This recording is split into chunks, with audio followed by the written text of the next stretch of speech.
अस्सलामुअलैकुम, welcome back guys. आज के इस लेसन के अंदर हम सीखने वाले हैं एक स्पोकन इंग्लिश स्ट्रक्चर, जिसकी मदद से हम स्क्रीन पर लिखे हुए फ़िक्रात को इंग्लिश में बोल सकेंगे। सबसे पहले देख लेते हैं कि आज के फ़िक्रात किस तरह के हैं। फ़िक्रात हैं, लगता है उसका फ़ोन खो गया है, मतलब कि लगता है कि उसका फ़ोन गुम हो गया है। लगता है वो अपना वादा भूल गया है। लगता है उससे संगीन गलती हो गई है। इस तरह के हमारे आज के इस लेसन में फ़िक्रात, इनको हम इंग्लिश में बोलना सीखेंगे एक स्ट्रक्चर की मदद से। अब लेसन का आगाज़ करने से पहले अगर अभी तक आपने चैनल को नहीं सब्सक्राइब किया तो चैनल को भी कर ले सब्सक्राइब, ताकि हर आने वाला लेसन आपको भी मिलता रहे और आप लगातार हमारे साथ इंग्लिश सीखते रहें। अब चलते हैं और आज के लेसन का आगाज़ करते हैं। सबसे पहले देख लेते हैं स्ट्रक्चर जो हमने आज के फ़िक्रात के लिए यूज़ करना है। स्ट्रक्चर क्या है कि सबसे पहले आया करेगा सब्जेक्ट, फिर आएगा सीम्स, सब्जेक्ट फिर आएगा सीम्स और फिर आएगा टू हैव और उसके बाद वर्ब की थर्ड फॉर्म आया करेगी। फिर लास्ट पर वर्ब की थर्ड फॉर्म आएगी और उसके बाद ऑब्जेक्ट आ जाया करेगा। अगर फ़िक्रे में कोई ऑब्जेक्ट होगा तो उसे हम मेंशन कर दिया करेंगे, अदरवाइज़ हमारा सेंटेंस वर्ब की थर्ड फॉर्म तक ही कंप्लीट हो जाया करेगा। नेक्स्ट हम देखते हैं कैसे इस स्ट्रक्चर को हमने यूज़ करना है, कैसे इसकी मदद से हमने फ़िक्रात को इंग्लिश में बोलना है। यहाँ पर हमारे पास इसका पहला सेंटेंस क्या है, लगता है उसका फ़ोन खो गया है। लगता है उसका फ़ोन खो गया है। तो सबसे पहले हमने सब्जेक्ट लिखना है। सब्जेक्ट यहाँ पर है उसका, मतलब यहाँ पर उससे मुराद हम ले रहे हैं कोई फ़ीमेल, इसलिए यहाँ पर सब्जेक्ट आया है शी सब्जेक्ट आ गया और उसके बाद स्ट्रक्चर में से आ गया सीम्स, शी सीम्स और नेक्स्ट है to have, she seems to have और फिर नेक्स्ट आना है स्ट्रक्चर में क्या है, वर्ब की थर्ड फॉर्म।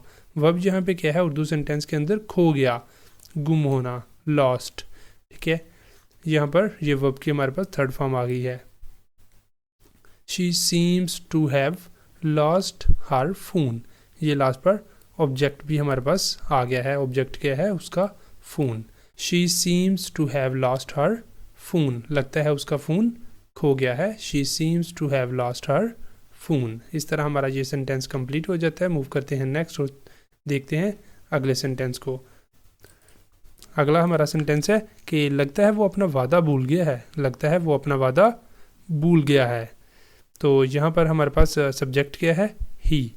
सबसे पहले हमने सब्जेक्ट लिख लिया है, उसके बाद आ जाएगा सीम्स, स्ट्रक्चर में से सीम्स आ गया, ही सीम्स। फिर नेक्स्ट आ जाएगा to have, he seems to have और फिर वर्ब की थर्ड फॉर्म आनी है। वर्ब यहाँ पे क्या है, भूलना, भूल गया। ठीक है, तो फॉरगेट की थर्ड फॉर्म आ गई forgotten. He seems to have forgotten his promise, He seems to have forgotten his promise. लगता है वो अपना वादा भूल गया है। इस तरह ये भी सेंटेंस कंप्लीट हो गया है। नेक्स्ट देखते हैं अगला सेंटेंस। नेक्स्ट वन है, लगता है वो रास्ता भटक गई है। She seems to have lost her way. She seems to have lost her way. लगता है वो रास्ता भूल गई है, या इस तरह भी बोल सकते हैं कि लगता है वो अपना रास्ता भूल गई है। She seems to have lost her way. अगला सेंटेंस है, लगता है वो पिछले दिनों से परेशान रही है। लगता है वो पिछले दिनों से परेशान रही है। She seems to have been upset lately. She seems to have been upset lately. लगता है वो पिछले दिनों से परेशान रही है। नेक्स्ट सेंटेंस है, लगता है उससे संगीन गलती हो गई है। लगता है उससे संगीन गलती हो गई है। He seems to have made a serious mistake. संगीन गलती, serious mistake. He seems to have made a serious mistake. लगता है उससे संगीन गलती हो गई है। अगला सेंटेंस है, लगता है उन्होंने सैर का खूब लुत्फ उठाया है। They seem, अब हमारा जो सब्जेक्ट है वो थर्ड पर्सन सिंगुलर नहीं है, इसलिए हमने सीम का यूज़ किया है। अब सीम्स नहीं आ रहा, अब सीम्स नहीं है, अब यहाँ पर आ रहा है सीम। जब सब्जेक्ट थर्ड पर्सन सिंगुलर होगा उस वक्त ही हमने सीम्स का इस्तेमाल करना है, उस वक्त साथ लास्ट पर एस का इजाफा किया करेंगे। अब यहाँ पर एस का इजाफा नहीं है।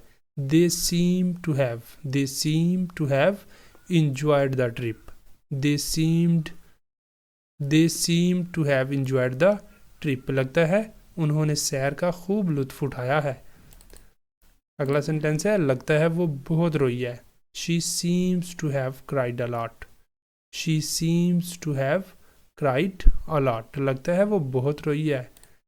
लगता है उसने गाड़ी ठीक कर ली है। He seems to have repaired the car. He seems to have repaired the car, लगता है उसने गाड़ी ठीक कर ली है।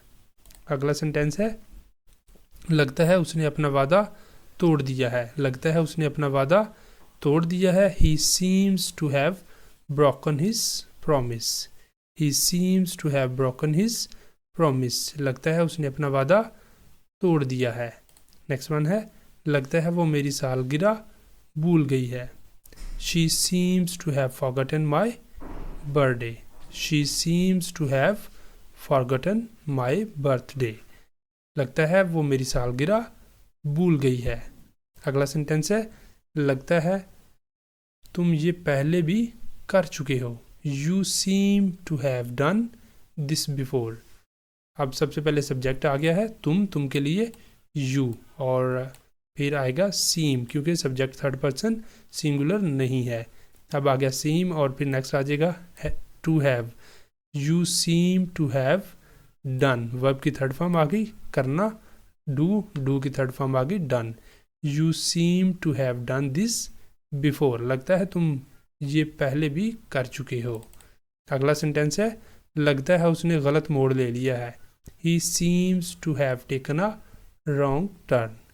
He seems to have taken a wrong turn, लगता है उसने गलत मोड़ ले लिया है।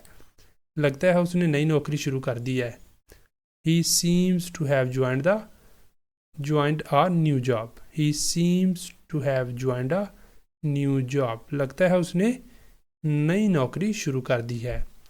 और नेक्स्ट ये वाले दो सेंटेंसेस आपके लिए हैं। सेंटेंसेस के हैं कि लगता है उसने अपना फैसला कर लिया है। लगता है उसने अपना फैसला कर लिया है। और सेकंड सेंटेंस है लगता है उसने मुझे माफ़ कर दिया है। लगता है उसने मुझे माफ़ कर दिया है। अब ये वाले दोनों सेंटेंसेस आपके लिए हैं, इन्हें आपने करना है, करके इनके आंसर आपने बताने हैं कमेंट बॉक्स में। और इसी के साथ हमारा आज का लेसन भी यहाँ पे कंप्लीट हो जाता है। अब अगर आपको वीडियो अच्छी लगी है, पसंद आई है, आपके लिए कुछ इन्फॉर्मेटिव साबित हुई है तो वीडियो को लाजमी लाइक करें, शेयर करें और चैनल को भी कर लें सब्सक्राइब, ताकि हर आने वाला लेसन आपको भी मिलता रहे और आप लगातार हमारे साथ इंग्लिश सीखते रहें। यहाँ पे आज के लेसन का अख्ताम करते हैं। मिलेंगे सुबह नई वीडियो के साथ, तब तक के लिए अल्लाह हाफिज़।